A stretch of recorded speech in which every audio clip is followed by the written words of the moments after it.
नमस्कार मित्रों, हर हर महादेव। आज हम सावन के महीने में भगवान शिव जी और माता पार्वती का पूजा करने से और श्रद्धा भक्ति से व्रत उपवास करने से आपकी सभी मनोकामना पूरी होती हैं। ये तो आप सभी लोग जानते हैं, मगर इस सावन के महीने कुछ खास चीज के दान के बारे में बताए गए जिसे आपकी घर में कभी धन की कभी कमी नहीं होगी। तो चलिए इस वीडियो के माध्यम से बताएंगे, इसे लास्ट तक जरूर देखें। ये आपकी जीवन की बहुत महत्वपूर्ण जानकारी है। हिंदू धर्मशास्त्र के अनुसार सावन का पवित्र महीना शुरू हो चुका है। इस बार सावन अधिक मास होने के कारण 2 महीने का है और लोगों को भगवान शिव को प्रसन्न करने का अधिक मौका मिलेगा।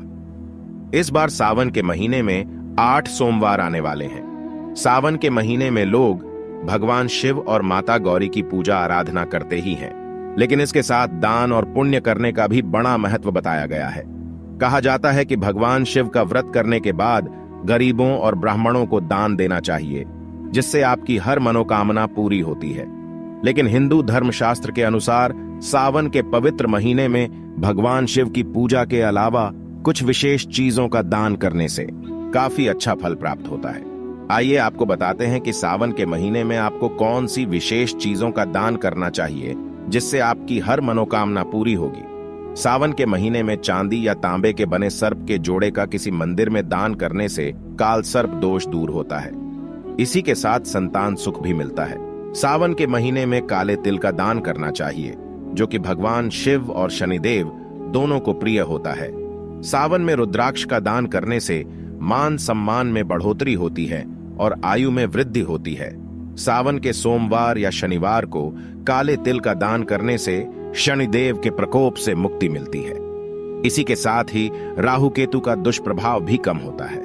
कहा जाता है कि सावन के महीने में किसी जरूरतमंद व्यक्ति को चावल का दान करने से आपके बिजनेस और नौकरी में तरक्की होती है। सावन में जलदान करने से मोक्ष मिलता है। चंदन, मिश्री, घी, दूध का दान करने से घर में सुख शांति और हर मनोकामना पूरी होती है। सावन में गरीब को गुड़ का दान करने से आर्थिक तंगी दूर होती है। सोमवार के दिन स्नान करके स्वच्छ वस्त्र पहनकर शिवलिंग की पूजा करनी चाहिए। यदि घर में शिवलिंग है तो उसका जल से अभिषेक करें और फिर पंचामृत से अभिषेक करना चाहिए। दूध, दही, शहद, घी, गंगा जल आदि से शिवलिंग का अभिषेक करने पर शिव जी अत्यंत प्रसन्न होते हैं। उसके बाद शिव मंदिर में जाकर शिवलिंग के दर्शन करने चाहिए। इस दिन शिवलिंग पर बेलपत्र जरूर चढ़ाए। बेलपत्र भगवान शिव को सबसे अधिक प्रिय है। अगर हो सके तो 108 बेलपत्र शिवलिंग पर जरूर चढ़ाए और ओम नमः शिवाय इस मंत्र का उच्चारण करें। जी व्यक्ति के व्रत रखा है उसे ब्रह्मचर्य का पालन करना चाहिए। इस दिन मन के साथ तन का शुद्ध रहना भी आवश्यक है। व्रत करने वाले व्यक्ति को इस दिन किसी भी प्रकार का व्यसन नहीं करना चाहिए, जैसे शराब, गुटखा आदि चीजों का सेवन करके शिव जी की पूजा नहीं करनी चाहिए। श्रावण के महीने में फलाहार करना श्रेष्ठ होता है। प्राचीन ऋषि मुनियों के अनुसार वातावरण में अचानक बदलाव होने के कारण शरीर की पाचन शक्ति कमजोर पड़ती है। ऐसे में फलाहार ही श्रेष्ठ होता है। श्रावण सोमवार के व्रत में आप पपीते का फल जरूर खाएं। इस फल को खाने से पाचन शक्ति सही तरीके से काम करती है। इस मौसम में अगर उपवास हैं तो खुद को हाइड्रेट रखने के लिए तरल पदार्थों का सेवन करते रहें। सावन सोमवार के व्रत में दिन की शुरुआत शिकंजी, नींबू पानी या नारियल पानी पीकर कर सकते हैं। ध्यान रखें कि आपके पेय जल में नमक न हो, क्योंकि व्रत में साधारण नमक का सेवन नहीं किया जाता है। सावन के महीने में लौकी, तुरई और टमाटर खान चाहिए। ये सब्जियां आसानी से पच जाती हैं। खास तौर पर इस महीने में बेल पर उगने वाली सब्जियां जरूर खानी चाहिए। श्रावण के उपवास में आप केला, सेब, जामुन, आम जैसे फल खा सकते हैं। इनका सेवन करने से शक्ति मिलती है और रोग प्रतिकारक क्षमता में वृद्धि होती है। आइए अब जानते हैं श्रावण में कौन सी चीजें नहीं खानी चाहिए। श्रावण के उपवास में आप नमक, लहसुन, प्याज आदि तामसिक चीजों का सेवन न करें, इससे व्रत टूट जाता है। श्रावण के महीने में मांसाहार करना पाप माना गया है। इस महीने में मांस, मछली, अंडा आदि प्रकार की नॉन वेजिटेरियन चीजों का सेवन करने से बचें, इससे पाप लगता है।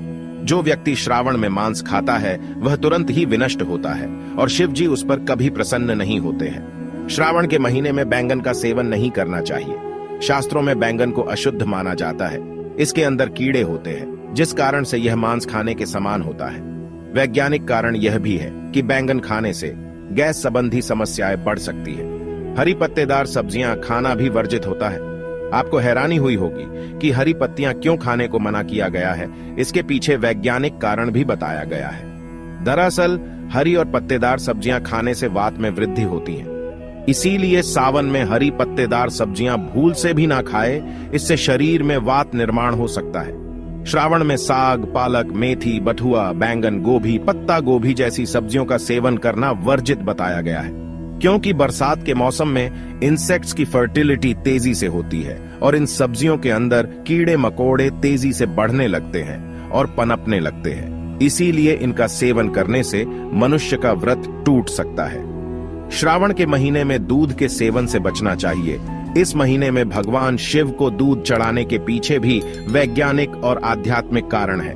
भगवान शिव को कच्छ दूध चढ़ाने से शिव जी के मस्तिष्क को शीतलता प्राप्त होती है। वही इस मौसम में मनुष्यों के लिए दूध हानिकारक होता है।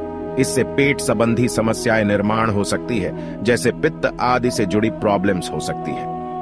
इसीलिए इस महीने में शिव जी पर दूध चढ़ाया जाता है। श्रावण के महीने में ज्यादा तला हुआ भोजन अथवा मसालेदार भोजन भी नहीं करना चाहिए। ऐसा भोजन तामसिक होता है। ये शरीर में कई प्रकार की बीमारियां निर्माण करता है।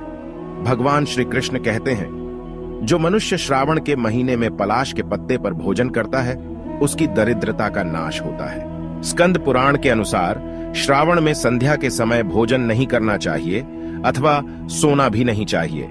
संध्या काल में भोजन करने वाला मनुष्य शराबी के तुल्य माना गया है। श्रावण मास में संध्या के समय भोजन करने से व्रत भी टूट जाएगा, इसीलिए ऐसा कभी न करें। तो दोस्तों, इस प्रकार से आप भी श्रावण के महीने में सोमवार को उपवास जरूर रखें। यदि उपवास रखते हैं तो उस दिन भूमि पर सोकर व्रत का कठोरता से पालन करें। आपकी मनोकामना निश्चित ही पूर्ण हो जाएगी। उम्मीद है यह जानकारी आपको अच्छी लगी होगी। अगर आप महादेव के सच्चे भक्त हैं तो कमेंट में हर हर महादेव जरूर लिखें। साथ ही वीडियो को लाइक करें और मित्रजनों के साथ